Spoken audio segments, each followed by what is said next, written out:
សួស្តីអ្នកនរគ្នាវីដេអូនេះគឺខ្ញុំចង់ធ្វើតពីវីដេអូមុនតាក់ទងជាមួយនឹង entity ហើយជាមួយ repository ដោយសារតែវីដេអូមុនយើងបានធ្វើការ connect យើង connect Nest.js យើងជាមួយនឹង MySQL ហើយអញ្ចឹងបន្ទាប់ទៀតគឺយើងធ្វើការ set up entity ជាមួយនឹង repository អញ្ចឹងដូចរាល់ដងដែរយើងអាចចូលទៅក្នុង document របស់ Nest ទៅហើយយើង copy មកអញ្ចឹងយើងចូលទៅក្នុង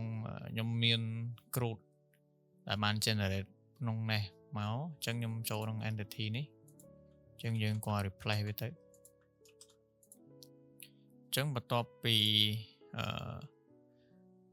យើង copy ហើយគឺយើងចូលទៅ add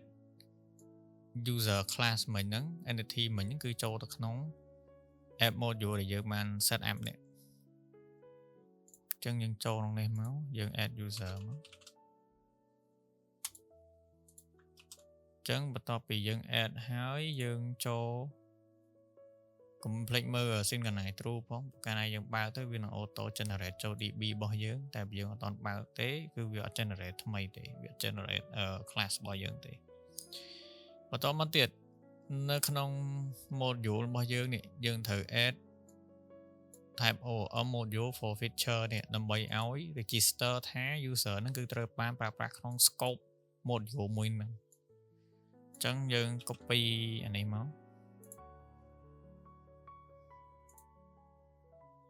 អញ្ចឹងបើសិនជាវាអត់មាន import ទេយើង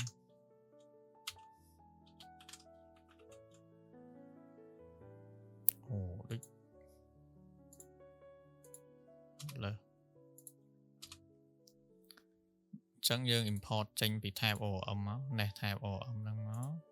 ហើយនេះយើង import របស់យើងមកអញ្ចឹងតបពី step ហ្នឹងហើយអូខេយើងចូលទៅ inject ដើម្បីហៅប្រើ repository របស់ user ហ្នឹងដើម្បីទាញយក data មកឬក៏យើងការ data អញ្ចឹងទៅអញ្ចឹងយើងអាច copy ផ្នែកមកបាន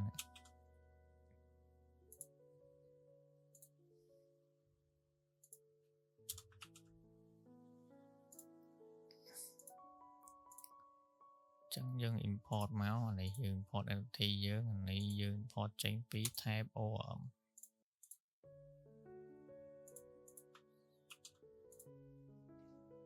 ចឹងយើងអាច copy time ពី3នេះមកហ្មងក៏បានដែរពី3នេះមកអញ្ចឹង class ណាយើងចង់នេះយើងលុបអាច remove បានចឹងមាន remove មួយទៀតអូខេអញ្ចឹងយើង rerun តើវា error អីអត់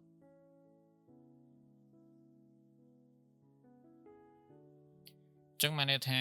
យើងបាន set up repo ជាមួយនឹង entity របស់យើងគឺជោគជ័យហើយវីដេអូយើងចាប់ត្រឹមហ្នឹងសិនហើយយើងនឹងតនៅវីដេអូក្រោយនៅពេលដែលយើងធ្វើ request មួយតទៀតអញ្ចឹងអរគុណសម្រាប់ការទស្សនាវីដេអូរបស់ខ្ញុំហើយកុំភ្លេច like subscribe ហើយជួយ share ម្នាក់មួយអរគុណច្រើនជម្រាបលាជួបគ្នានៅវីដេអូក្រោយ